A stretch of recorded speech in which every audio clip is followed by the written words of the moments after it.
告别害羞。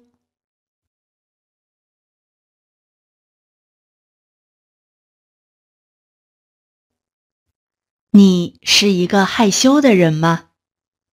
什么情况下你会害羞呢？害羞的人肯定不会在任何时候都害羞，比如和亲密的家人、朋友在一起时，你肯定会感觉很放松。害羞是因为有不安全感，只有你知道了让自己感到不安全的原因，才能采取行动，改变自己。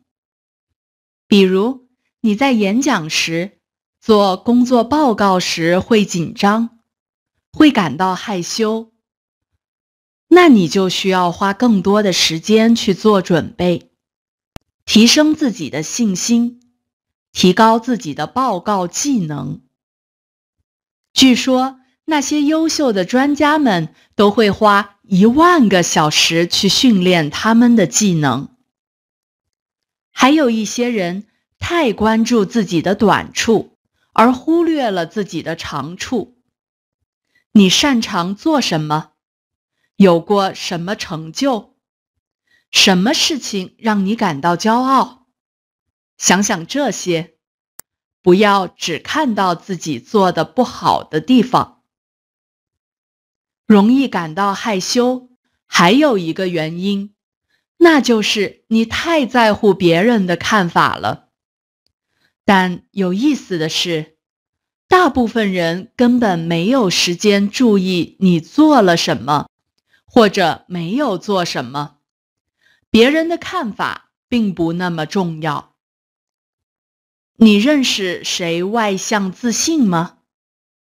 不管是名人还是朋友，如果你知道这样的人，那就把他们当作你的榜样吧。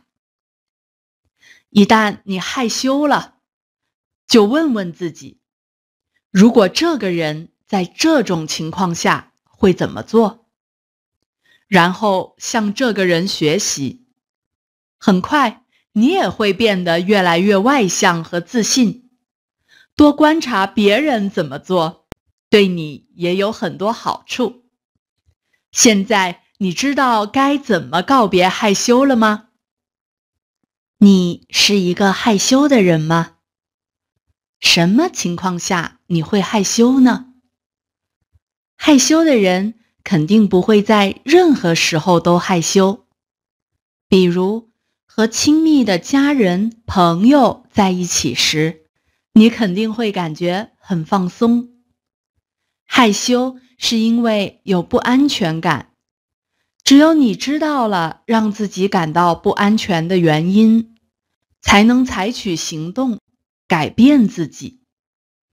比如，你在演讲时、做工作报告时会紧张，会感到害羞，那你就需要花更多的时间去做准备，提升自己的信心，提高自己的报告技能。据说，那些优秀的专家们都会花10000个小时去训练他们的技能。还有一些人太关注自己的短处，而忽略了自己的长处。你擅长做什么？有过什么成就？什么事情让你感到骄傲？想想这些，不要只看到自己做的不好的地方。容易感到害羞，还有一个原因，那就是你太在乎别人的看法了。但有意思的是，大部分人根本没有时间注意你做了什么，或者没有做什么。别人的看法并不那么重要。你认识谁外向自信吗？不管是名人还是朋友，如果你知道这样的人，那就把他们当作你的榜样吧。一旦你害羞了，就问问自己，如果这个人在在这种情况下会怎么做，然后向这个人学习。很快，你也会变得越来越外向和自信。